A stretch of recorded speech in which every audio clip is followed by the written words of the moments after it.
The station was almost empty when the evening train slowed to a stop, its iron wheels sighing against the tracks.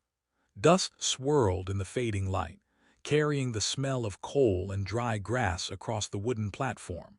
A single figure stood near a stack of weathered crates, her suitcase resting at her feet. Her dress, though carefully pressed, showed the wrinkles of a long journey. She held her hands tightly together as if she could squeeze away the cold that wasn't really in the air.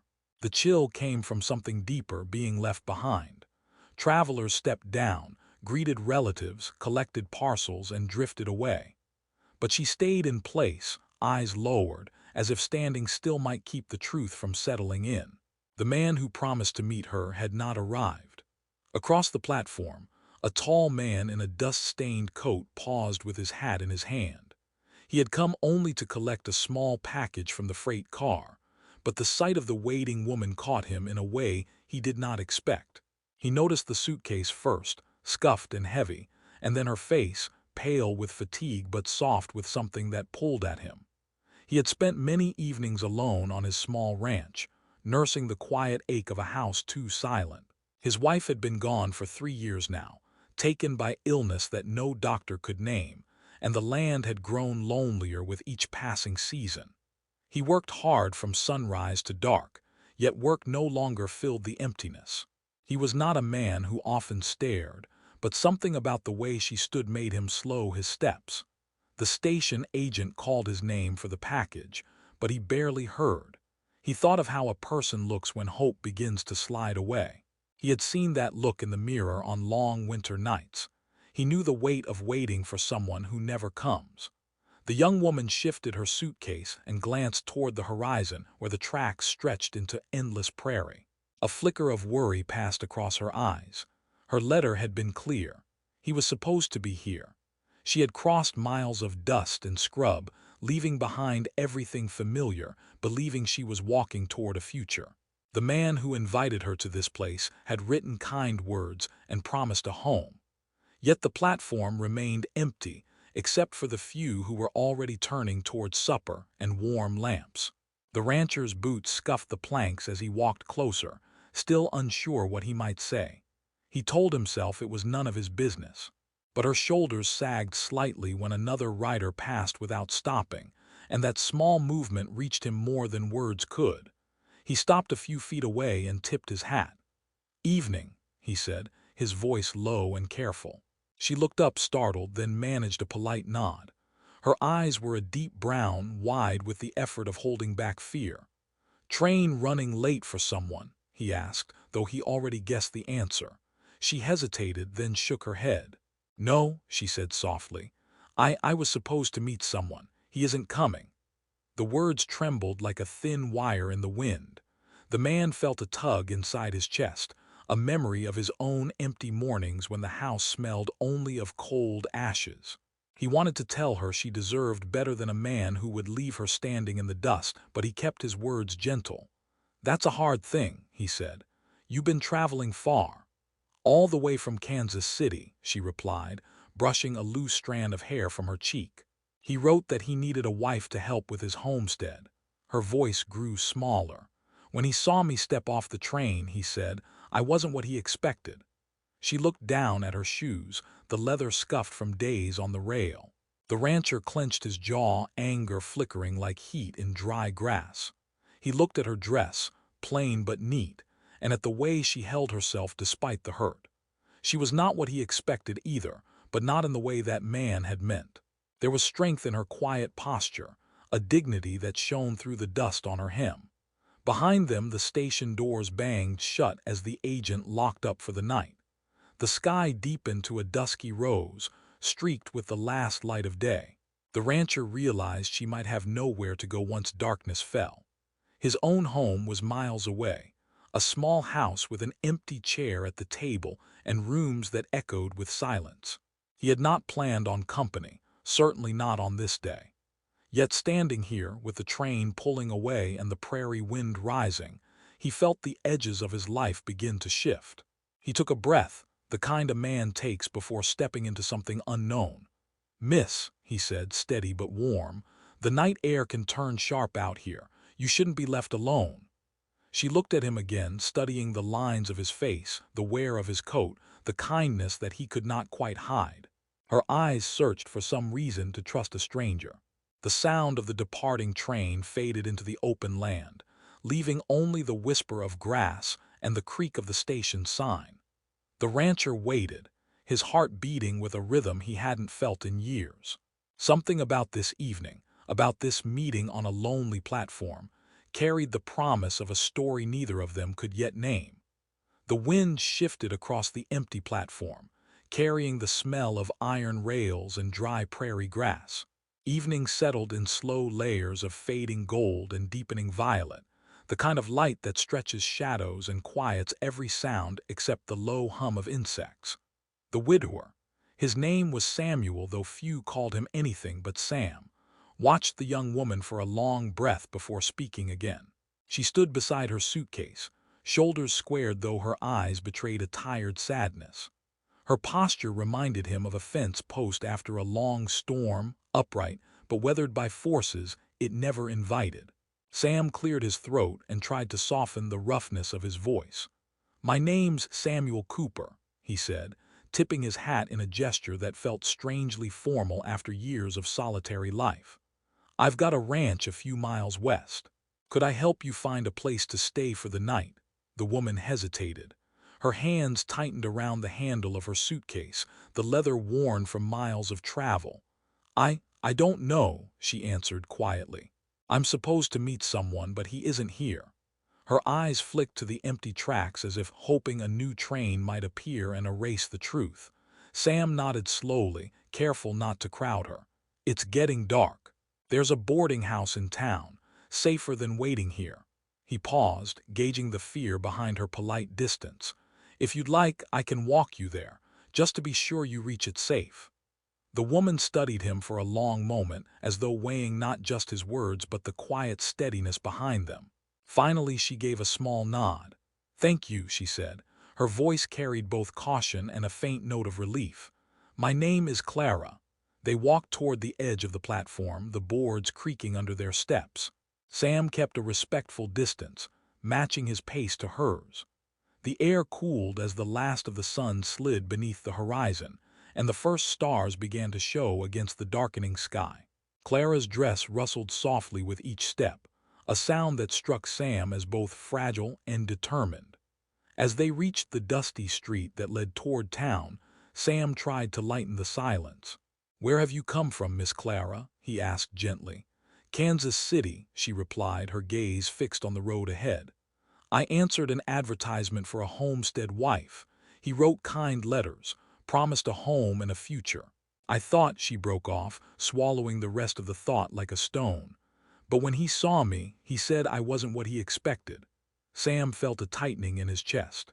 The cruelty of such a dismissal, spoken to a woman who had crossed half a country on faith, stirred a quiet anger.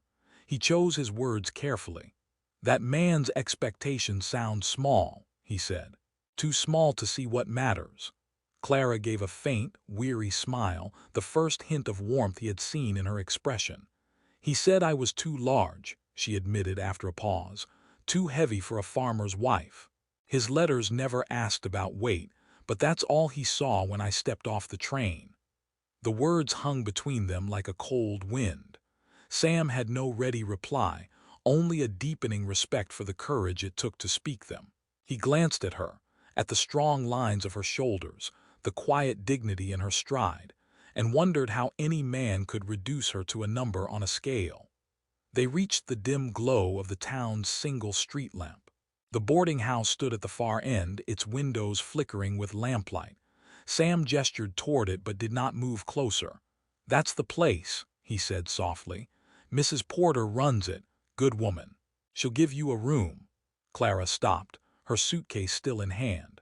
The warm light painted her face in soft tones, revealing a strength that had carried her through miles of uncertainty. Yet her eyes held a question that reached deeper than a simple night's lodging.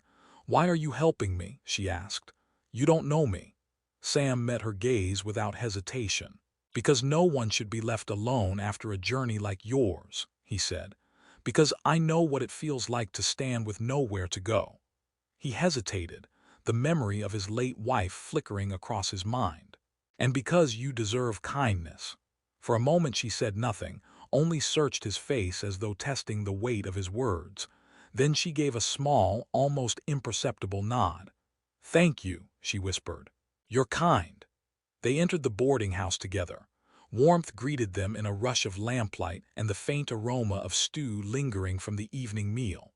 Mrs. Porter, a stout woman with keen eyes, looked up from her ledger and smiled in welcome.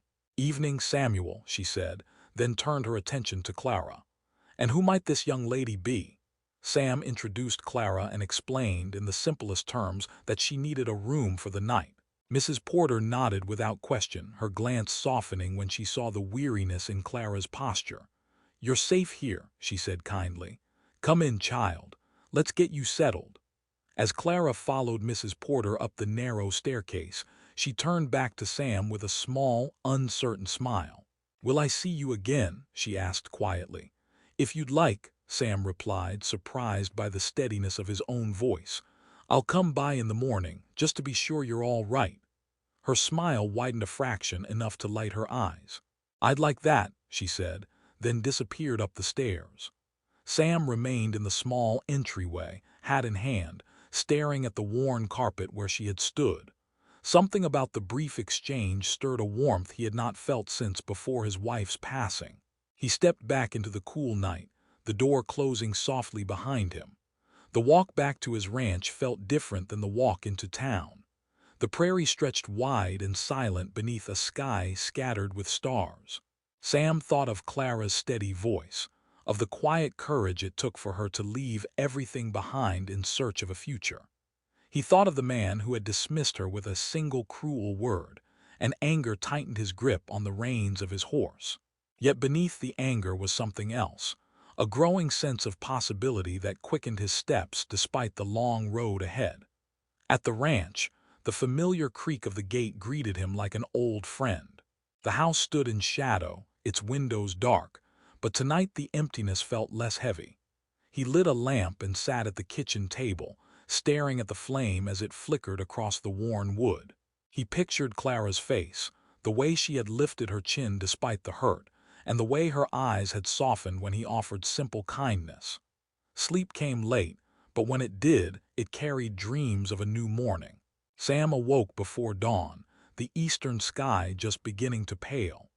As he saddled his horse, he felt a quiet urgency pressing against the edges of his thoughts. Something about yesterday's meeting refused to settle into the past. He told himself he was only keeping a promise to check on her, but the truth ran deeper. There was a pull in his chest, a sense that their lives had brushed against each other for a reason neither could yet name. The ride into town was crisp with the scent of dew and the promise of sunrise. Birds stirred in the cottonwoods as the first light touched the roofs of the small settlement. Sam dismounted in front of the boarding house just as Mrs. Porter opened the door to sweep the porch. She looked up with a knowing smile. "You're back early, Samuel," she said, leaning on her broom. "The young lady is awake. She's been waiting." Sam felt a flicker of surprise but also a quiet satisfaction. He removed his hat and stepped inside, his heart beating with the slow, steady rhythm of a man who senses that something important is beginning. Upstairs, he heard the creak of floorboards as Clara descended. She wore the same dress as the night before, freshly brushed and neat, her hair pulled back with simple care. When she saw him, her face lit with a small, genuine smile. "You came," she said softly. "I said I would," Sam replied, his own smile answering hers. "How did you sleep?" "Better than I expected," she admitted. "It's been a long time since I felt safe." They sat at a small table near the window, the morning light spilling across the polished wood. Sam ordered coffee for them both, the rich aroma filling the quiet room. They spoke in low voices, sharing small pieces of their lives. Clara told him about her childhood on a modest farm, about the loneliness that had pushed her to answer a stranger's advertisement.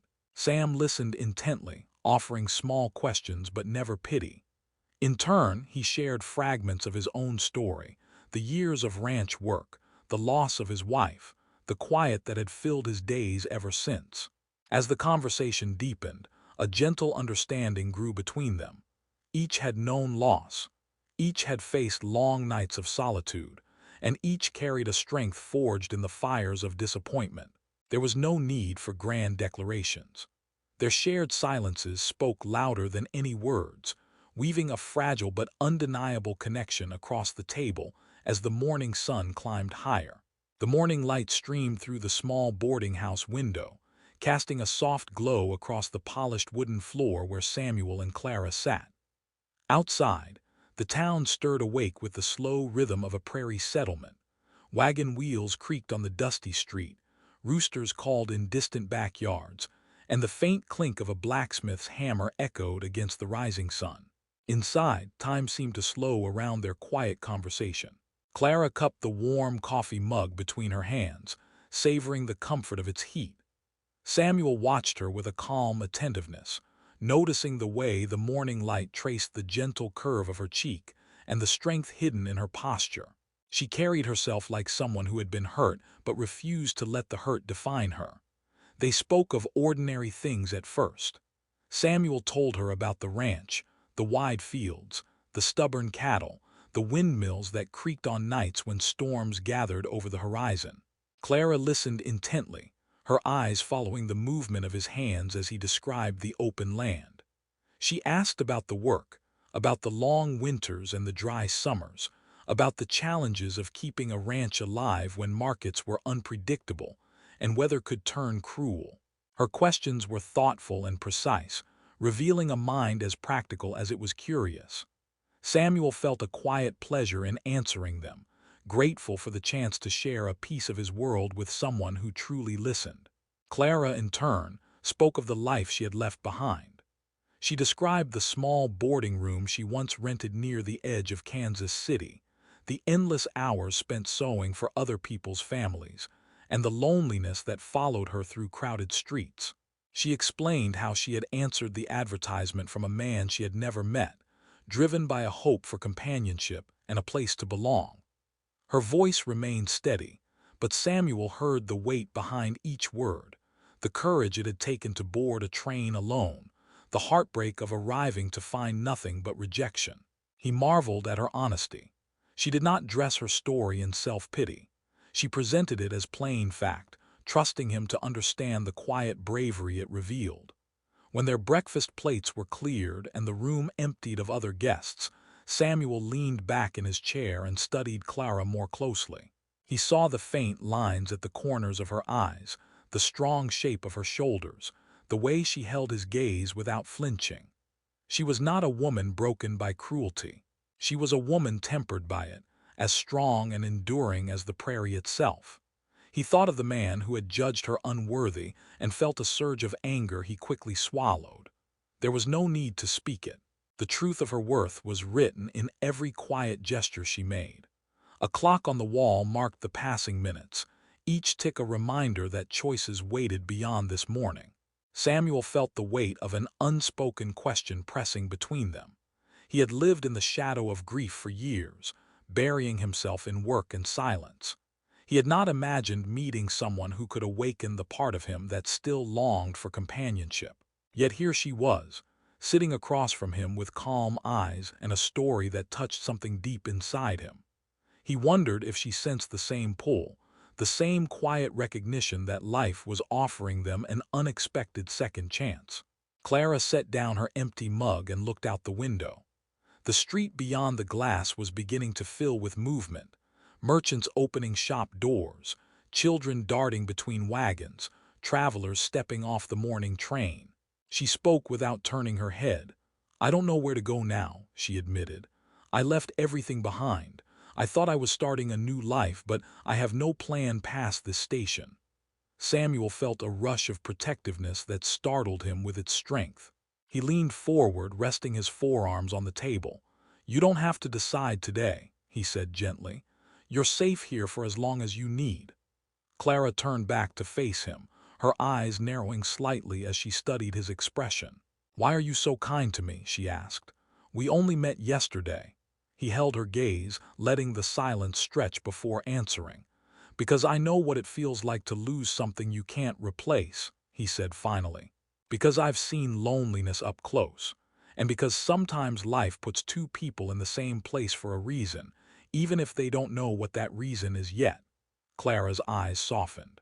A faint smile touched her lips, fragile but genuine. That sounds almost like faith, she said. Maybe it is, Samuel replied with a quiet shrug. Maybe it's just the way the world works when we stop trying to fight it. They left the boarding house together a short while later, stepping into a day already warming beneath the wide blue sky. Samuel offered to show Clara the town, and she accepted with a small nod. They walked along the main street, past the blacksmith's forge and the modest general store, their footsteps raising small puffs of dust with each step. People glanced their way, curious about the unfamiliar woman beside the widowed rancher. Some nodded politely, others offered cautious smiles. Clara returned each greeting with quiet dignity, her chin lifted in a way that told the world she would not be defined by yesterday's rejection. At the livery stable, Samuel introduced her to his horse, a calm chestnut mare with intelligent eyes. Clara reached out and stroked the animal's neck, her touch gentle and sure. The mare nickered softly, leaning into her hand. "She likes you," Samuel observed with a grin. "I've always liked animals," Clara replied, her smile widening. "They judge less than people do." They continued their walk to the edge of town where the prairie stretched wide and unbroken, the tall grasses swaying in the breeze like an endless sea. Samuel stopped and gestured toward the horizon. "My ranch is out there," he said. "It isn't much, but it's honest land, hard work, plenty of sky, a place where a person can breathe." Clara followed his gaze, her eyes tracing the distant hills. "It sounds beautiful," she said softly, "and lonely." "It was," Samuel admitted, "until yesterday." The words hung in the air, quiet but full of meaning. Clara turned to look at him, surprise flickering across her face. Samuel met her eyes without flinching, letting the truth of his statement settle between them. He wasn't a man for fancy speeches, but he knew when something mattered enough to speak plainly. They lingered at the edge of the prairie, neither rushing the silence. The wind carried the scent of sun-warmed grass and the faint cry of a hawk circling high above. Samuel thought of his empty house, of the chair across from his own at the kitchen table, of the long nights when only the ticking clock kept him company. He imagined Clara there instead, her presence filling the quiet spaces with warmth and steady conversation. The image felt so natural it startled him. As they began the slow walk back toward town, Samuel found himself sharing more of his life than he had with anyone in years. He told Clara about his late wife, how they had built the ranch together, how illness had taken her too soon, how he had buried himself in work to keep from drowning in grief. Clara listened without interruption, her eyes steady and kind. When he finished, she placed a gentle hand on his arm. "I'm sorry," she said simply. The sincerity in her voice cut through years of silence, easing a wound he had thought would never heal. They reached the boarding house as the afternoon sun tilted toward evening. Samuel held the door for Clara, his mind racing with thoughts he could barely name. He knew that what he felt was more than sympathy. It was a pull toward something larger, something that carried both risk and possibility. He wondered if she felt it too, the quiet recognition that two lives, scarred by loss and disappointment, might yet find solace in each other. Clara paused on the threshold, her suitcase still waiting near the stairs where she had left it that morning. She looked back at Samuel, her eyes searching his face. "You've been very kind," she said softly. "More than I expected from a stranger." "Maybe we're not strangers anymore," he replied, his voice low but certain. The corner of her mouth lifted in a shy smile, and for the first time since they met, Samuel saw a spark of hope flicker in her expression. It was small, but it was enough to make his heart quicken with a new, unfamiliar anticipation. The day that had begun with loneliness was unfolding into something he could not yet name, but no longer wished to deny. The late afternoon sun slanted low across the prairie, casting long amber streaks over the dusty street and painting the sky in layers of rose and pale gold. Samuel stood outside the boarding house, hat in hand, feeling the weight of a decision he had not planned to make. He had come that morning only to keep a promise, to check on a woman who had been left behind by another man's cruelty. Yet every word they had exchanged since dawn seemed to tighten an invisible thread between them.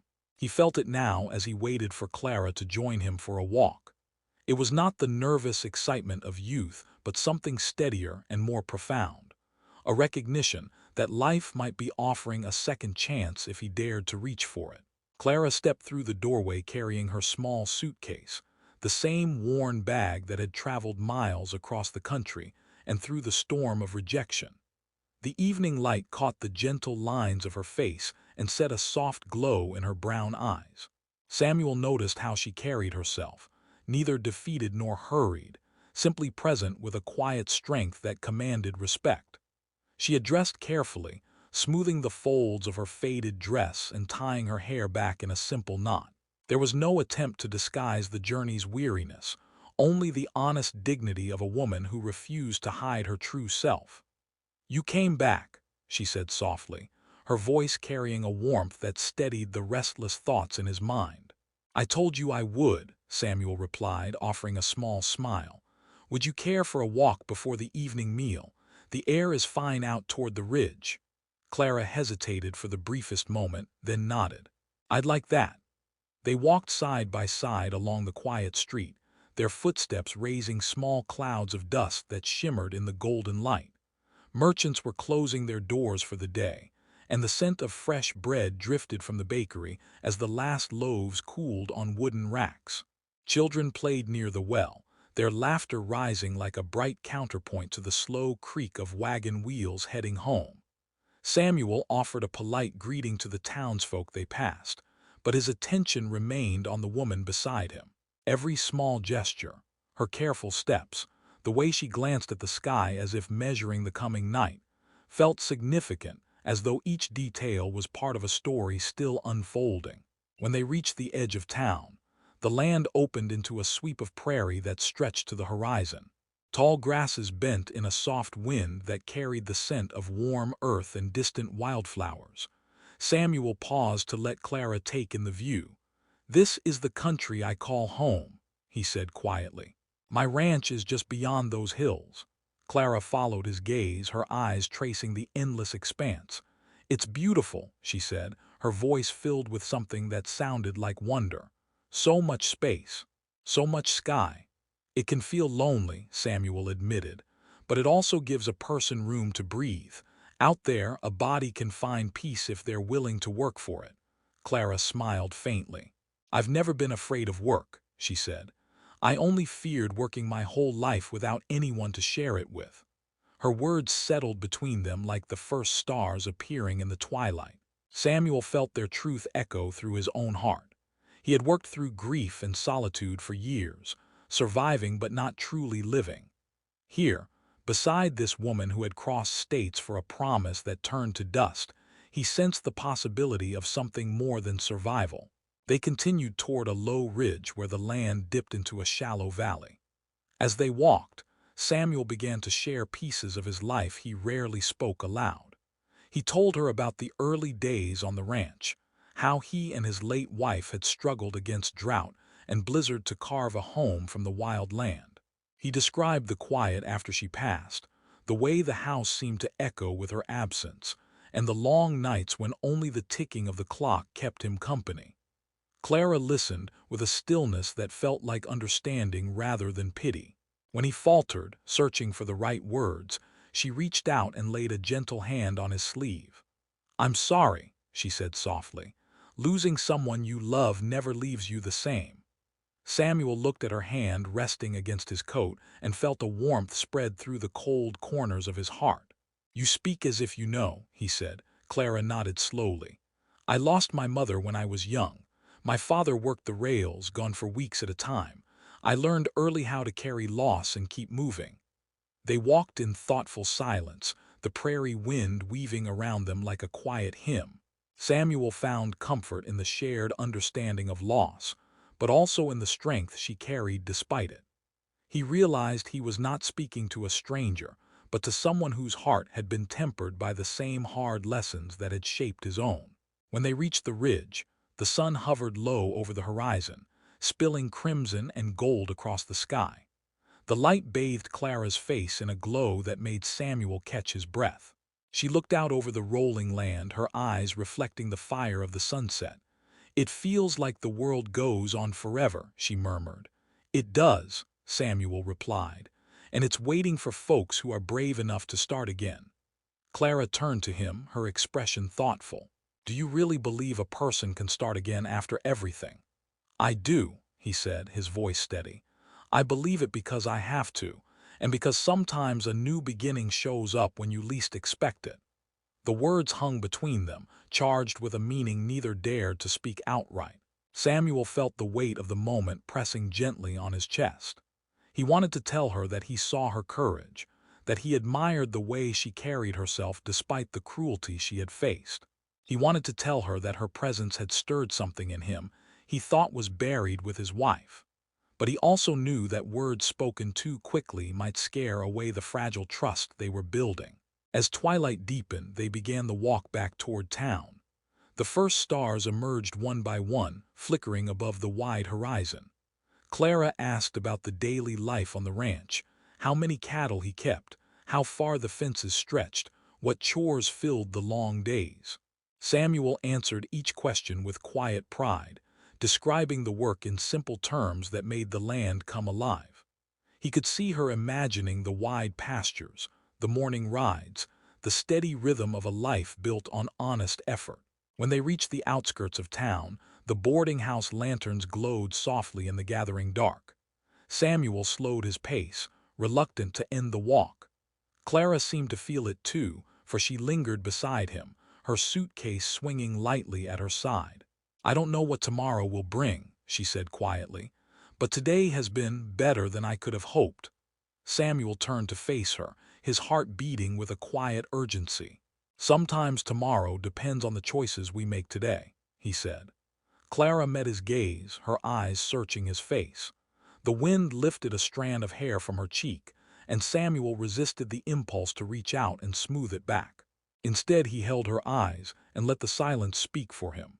He saw a flicker of recognition in her expression, a softening that told him she understood what he could not yet put into words. They stepped onto the wooden porch of the boarding house as the town settled into night. The creak of the boards beneath their feet felt like the closing of one chapter and the hesitant beginning of another. Samuel opened the door and held it for her, his hand lingering on the frame as she stepped inside. She turned back, her face lit by the warm glow of the hallway lamp. "Thank you," she said, her voice barely above a whisper, "for everything today." "There's nothing to thank," Samuel replied gently. "I'm only glad I was here." For a long moment they stood there, the quiet of the evening wrapping around them like a soft blanket. Samuel felt the pull of something deeper than friendship, a current of connection strong enough to carry them both into a future neither had planned. He did not know what tomorrow would demand, but he knew that the path ahead, whatever it held, would not feel as lonely as the road that had brought him here. The next morning broke clear and bright, the prairie sky stretching wide and endless above the little town. Samuel rose before sunrise, stirred by a restless energy that refused to let him linger in bed. He saddled his horse in the crisp dawn air, the leather creaking softly under his practiced hands, and rode toward the boarding house with a heart that beat faster than the steady rhythm of hoofbeats. He told himself he was simply checking on Clara as he had promised, but deep inside he knew the truth was larger. Something had shifted between them during their walk the night before, something that would not be satisfied by a polite farewell. When he arrived, the boarding house door stood open to welcome the day. The scent of fresh biscuits drifted out to meet him, warm and inviting. Mrs. Porter greeted him with a knowing smile that made him straighten his shoulders like a boy caught sneaking sweets. "Good morning, Samuel," she said. "Your friend is finishing her breakfast. She'll be glad to see you." Samuel removed his hat and stepped inside, the wooden floor cool beneath his boots. Clara sat at a small table near the window, the morning light turning her chestnut hair into a halo of burnished gold. She looked up as he entered, and the smile that spread across her face was quiet but unmistakable. It reached her eyes in a way that made his chest tighten. "You're up early," she said, her voice carrying a gentle warmth. "Habit of ranch life," Samuel replied, pulling out a chair across from her. "But I admit I wanted to see how you fared after yesterday." "I slept well," Clara said, folding her hands neatly on the table. "Better than I have in weeks." She paused, a faint blush rising to her cheeks. "Your kindness made a difference." Samuel felt a rush of emotion that surprised him. He cleared his throat and reached for the coffee pot, pouring a steaming cup while he searched for the right words. "I'm glad," he said finally. "No one should face such a journey alone." They shared breakfast in companionable silence, the simple meal of biscuits and eggs tasting richer for the company. Samuel watched the way Clara's eyes softened when she laughed at Mrs. Porter's gentle teasing, the way her fingers traced idle patterns on the rim of her cup. Each small gesture etched itself into his memory like the steady carving of initials into weathered wood. After the meal, Samuel suggested a walk through the marketplace that had sprung to life along the main street. Clara agreed, and they stepped into the fresh morning air together. The town bustled with the sounds of daily life, merchants calling out their wares, children chasing each other in playful circles, the distant whistle of a train arriving from the east. Clara moved among the crowd with quiet grace, her eyes wide as she took in the colorful displays of fabric, tools, and fresh produce. Samuel noticed how easily people warmed to her presence. Shopkeepers greeted her with polite smiles, and children peered at her curiously before offering shy waves. Clara returned each greeting with a nod or a soft word, carrying herself with a dignity that seemed to disarm even the most suspicious onlooker. They stopped at a stall selling hand-woven blankets, the vibrant patterns catching the light like captured pieces of the prairie sky. Clara ran her fingers over the fabric, admiring the craftsmanship. "They're beautiful," she said softly. "Would you like one?" Samuel asked. Clara shook her head with a small smile. "Not today, but it's kind of you to offer." Her refusal was gentle but firm, a reminder of the independence that defined her. Samuel respected it, though a part of him longed to give her something tangible, a token of the growing affection he struggled to name. As the morning wore on, they wandered to the edge of town where the open land began once more. Samuel pointed out the distant hills that marked the boundary of his ranch, describing the work that filled his days: the calving in spring, the harvest of hay, the endless repairs to fences and wells. Clara listened with quiet interest, asking thoughtful questions about the life he led. Her curiosity was not idle. It carried the weight of someone imagining herself within the world he described. Samuel felt it in the way her eyes lingered on the horizon, in the slight tightening of her grip on the handle of her small suitcase. They sat on a low stone wall overlooking the prairie, the breeze carrying the sweet scent of blooming wildflowers. Clara rested her suitcase beside her and looked out across the endless sea of grass. "It's so different from the city," she said, her voice filled with a mix of awe and uncertainty. "There's nothing to hide behind out here, only sky and land." "That's true," Samuel replied. "The land asks for honesty. It shows a person who they really are." Clara turned to face him, her eyes searching his. "And who are you, Samuel Cooper?" she asked with a faint smile. He met her gaze steadily. "A man who works hard, a man who lost more than he thought he could bear, and a man who believes life isn't finished with him yet." Her smile deepened, softening the guarded lines of her face. "I think you might be right," she said quietly.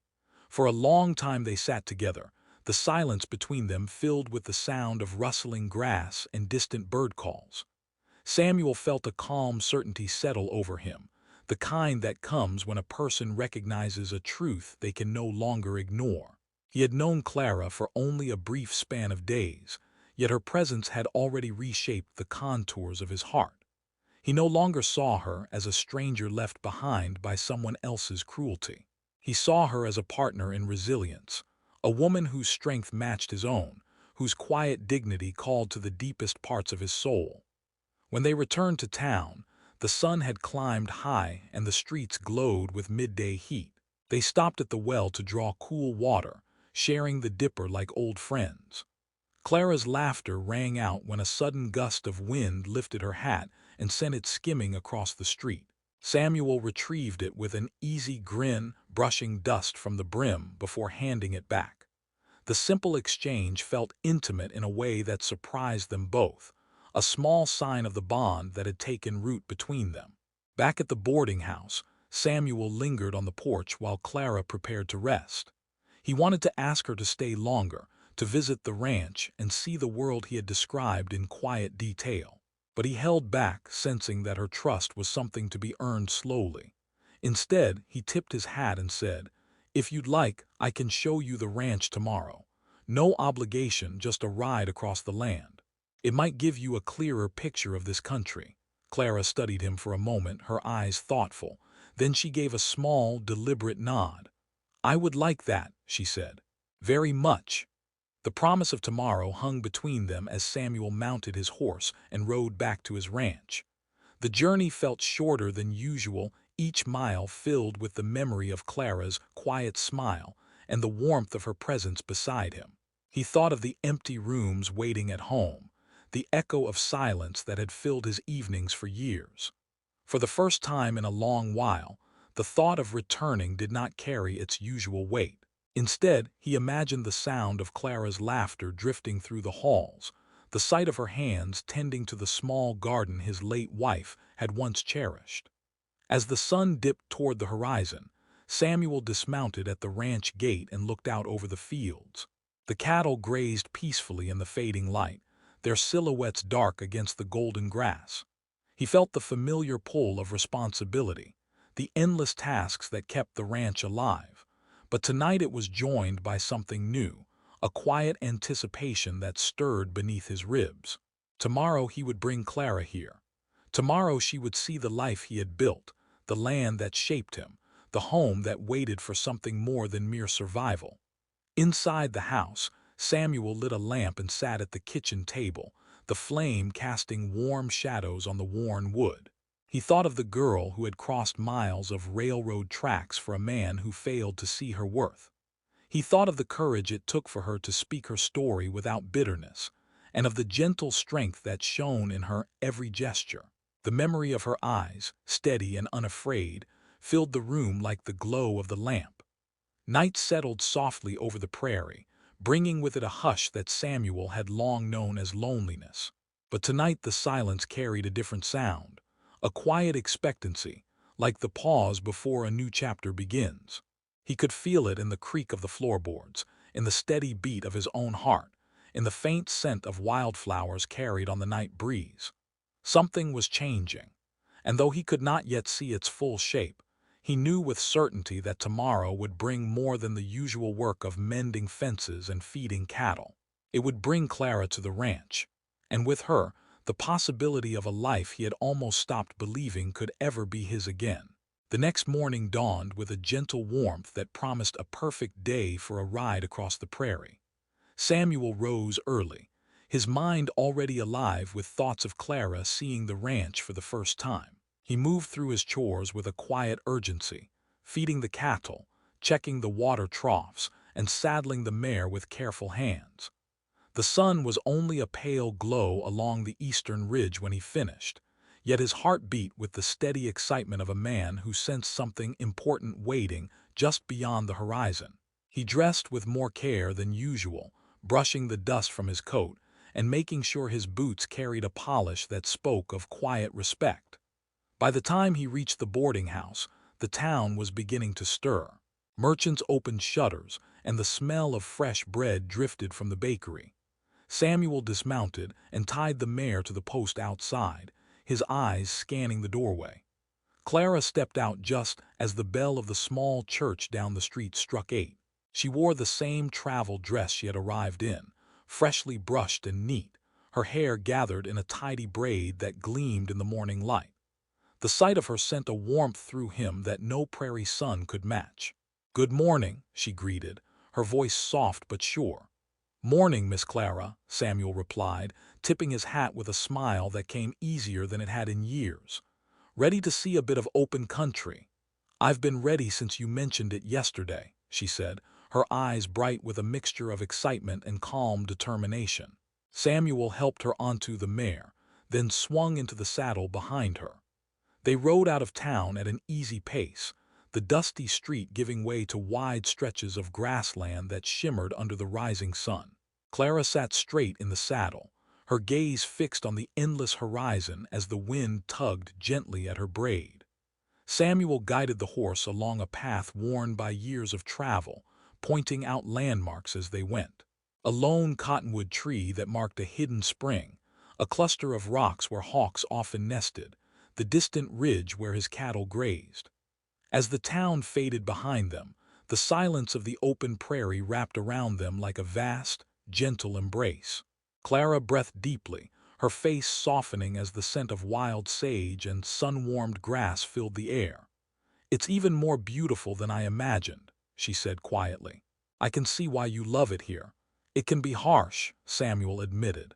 "The winters bite hard and the summers test a person's grit, but it's honest land. It gives back what you put into it, and it never pretends to be anything it's not." Clara nodded thoughtfully.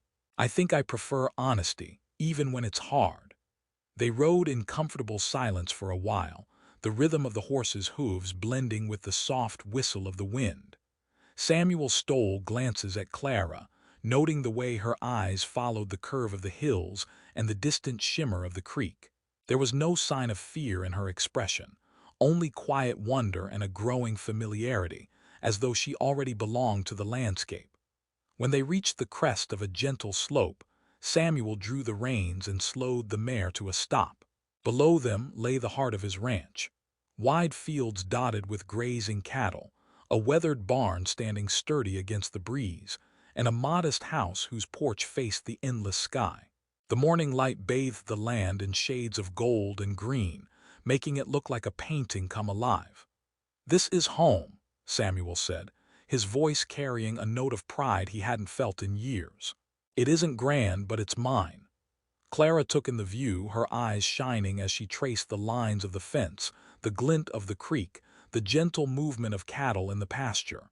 "It's beautiful," she said softly. "Not because it's grand, but because it's real." Her words settled deep in Samuel's chest. For so long he had carried the ranch as a burden, a daily fight against weather, debt, and loneliness. Now, hearing her speak with such quiet reverence, he saw it anew, not as a weight, but as a promise of life waiting to be shared. They rode down toward the house, the mare picking her way carefully along the narrow path. Samuel dismounted first and helped Clara to the ground, his hand steady at her waist. For a heartbeat they stood close, the warmth of her presence sparking a quiet current between them. He stepped back reluctantly and led her toward the porch. Inside, the house carried the clean scent of wood and sunlight. Clara paused in the doorway, taking in the simple furnishings. A sturdy table, shelves lined with well-worn books, a stone hearth blackened by years of winter fires. "It feels lived in," she said, her voice tinged with something like affection. "Like it has stories to tell." "It does," Samuel replied, watching her move through the room. "Every board and nail has a memory. My late wife and I built much of it together. After she passed, I kept it standing, but it hasn't felt like a home in a long time." Clara turned to face him, her eyes gentle. "It feels like a home to me," she said quietly.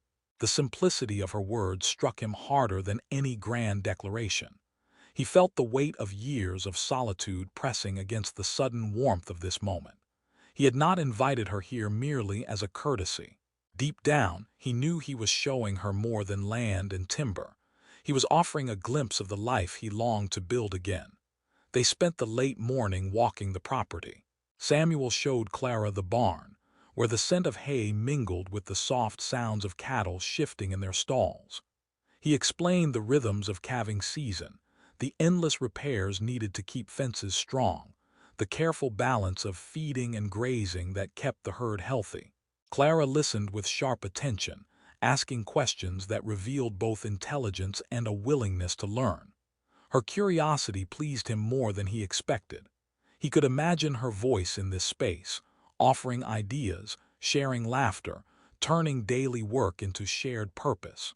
When the sun climbed high, Samuel led her to a small grove near the creek where a patch of wildflowers bloomed in riotous color. They sat on a flat stone by the water, sharing a simple lunch of bread, cheese, and apples he had packed that morning. The air was warm but not oppressive, the breeze carrying the soft murmur of running water and the distant calls of meadowlarks.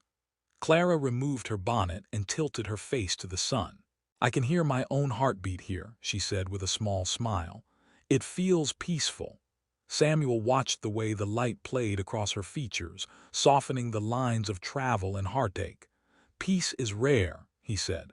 "When you find it, you hold on."